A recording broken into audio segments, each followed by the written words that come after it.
Hi, it's the M.L.M for the Soul channel. I do have a new topic for today. Before I begin, I just would like to say, may the words and expressions of my mouth and the thoughts and meditations of my heart find favor and acceptance before you, Hashem, and speak like they have inspired me. Hope they can inspire you as well.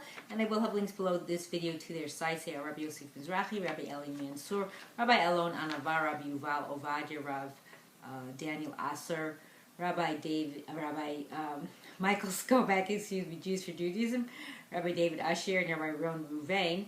As well, if you've never checked out this channel before, I will have a link below to my first video, which explains what M.L.M for the Soul means, what it stands for, what I'm doing. So this is again from the weekly Parasha Insights from Rabbi Eli Mansour, and this is on Parashat Yitro, the upcoming Parasha, and I call this Torah, quote, fuels the earth. And you'll understand why.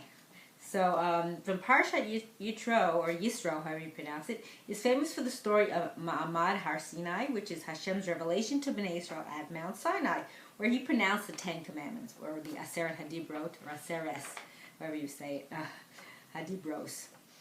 I'm used to saying it with the Sephardi way, although I'm not Sephardi. It's just become part of my lingo. So this is not the first time when we find the number 10 associated with a major world event.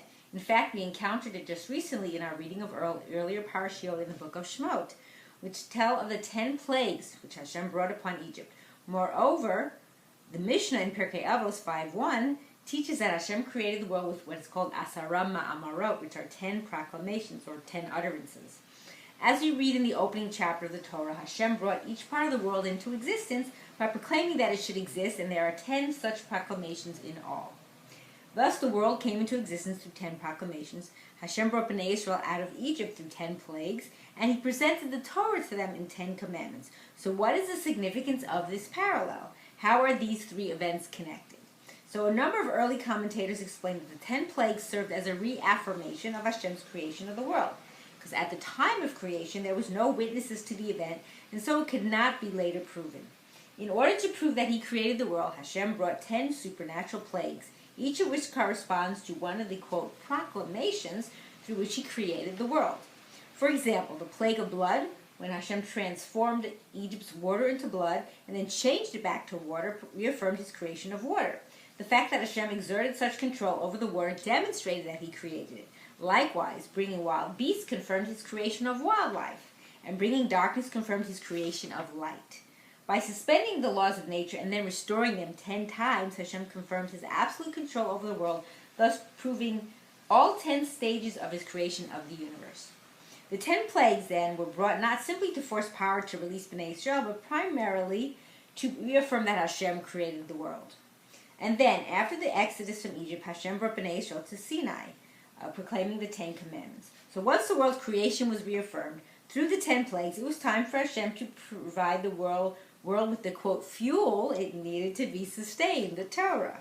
So the 10 commandments contain 620 letters, representing the 613 biblical commandments, which means from the Torah, the biblical, plus the 7 obligations enacted by the sages. So that's the rabbinic ones.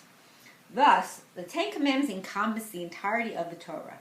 Progression from the 10 plagues, which reaffirm the 10 stages of creation, to the 10 commandments, shows us that our recognition of Hashem must be followed by acceptance of the Torah. It does not suffice to know and to believe that God created and governs the world. This belief must inform our conduct and lead us to live the way the Torah demands. This is why the 10 Commandments begins with a proclamation. I am Hashem, your God, who has taken you from the land of Egypt, from the house of bondage. The giving of the Torah is a direct continuation of the exodus from Egypt. Once our faith in Hashem as the Creator was reaffirmed in Egypt, the next step is standing at Mount Sinai to wholeheartedly accept the Torah. Torah study and observance are the earth's, quote, fuel. They are the reason why it was created and why it continued to exist. It is not enough to believe in Hashem and know about Hashem. You must live in accordance with his will, which is the very purpose for which he created the earth and created us, its inhabitants.